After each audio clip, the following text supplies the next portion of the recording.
अगर मैं आपसे पूछूं, क्या भगवान की बनाई हुई नगरी डूब सकती है? क्या भगवान श्री कृष्ण अपने ही नगरी को बचा नहीं पाए? और सबसे बड़ा सवाल, क्या एक माँ के श्राप ने भगवान की नगरी को समंदर में डुबो दिया? आज हम जानेंगे द्वारका के डूबने का वो रहस्य, जो सिर्फ कहानी नहीं बल्कि कर्म, समय और न्याय की सच्चाई है। द्वारका क्या सच में कोई कल्पना थी, या यह धरती की सबसे विकसित नगरी थी? अगर द्वारका कहानी थी, तो समुंदर के नीचे पूरा शहर कैसे मिला? रुकिए, जवाब आगे मिलेगा। मथुरा छोड़ने के बाद भगवान श्री कृष्ण ने समंदर के किनारे एक नई नगरी बसाने का निर्णय लिया। कहा जाता है, समुद्र देव से भूमि मांगी गई और वही भूमि बनी द्वारका। यह साधारण नगर नहीं था, यह इंदुवंश की राजधानी थी, जहां धर्म, वैभव और विज्ञान तीनों एक साथ था। द्वारका में ऐसा क्या था जो आज के शहरों में भी नहीं? क्या यह सच है कि द्वारका रात में भी चमकती थी? ग्रंथों में लिखा है, द्वारका में 9 लाख से अधिक महल थे। चौड़ी सड़कें, विशाल बंदरगाह, विदेशी व्यापारी और हर घर में समृद्धि। यह नगरी केवल सुंदर नहीं थी, यह समय से भी बहुत आगे थी। अगर सब कुछ इतना उत्तम था, तो विनाश क्यों आया? क्या गलती लोगों की थी या समय की? महाभारत का युद्ध समाप्त हुआ, लेकिन शांति नहीं आई।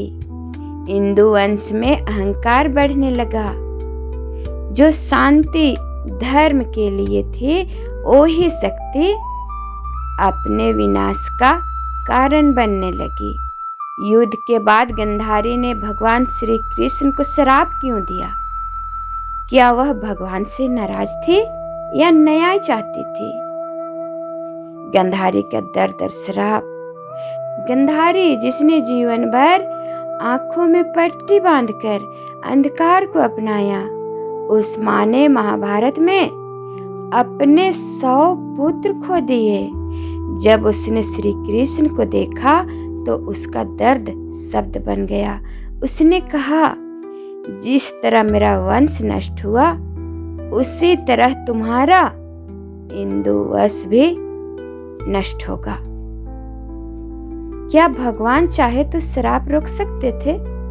क्या भगवान कृष्ण इस श्राप को टाल नहीं सकते थे? क्या भगवान भी कर्म के नियम से बंधे होते हैं? श्री कृष्ण ने श्राप स्वीकार क्यों किया? श्री कृष्ण ने श्राप का विरोध नहीं किया, क्योंकि वे जानते थे समय पूरा हो चुका है, धर्म की स्थापना हो चुकी थी। अब अधर्म का बीज स्वयं नष्ट होना था। गांधारी का श्राप बदला नहीं था, वह समय की घोषणा थी। अगर श्राप इंदु वंश के लिए था, तो द्वारका क्यों डूबी? इंदु वंश के विनाश के बाद श्री कृष्ण ने पृथ्वी छोड़ने का निश्चय किया, और जिस दिन भगवान ने शरीर त्यागा, उसी दिन समंदर ने द्वारका को घेर लिया।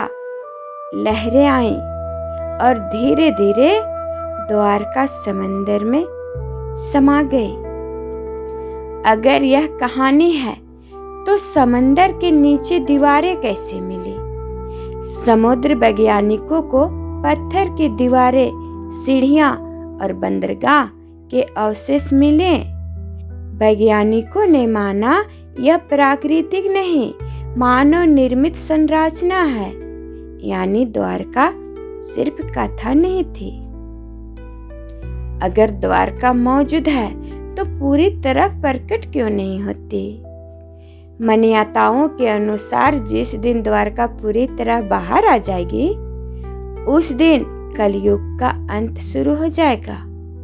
इसलिए कहा जाता है, समुंदर आज भी द्वारका को ढक के रखा है।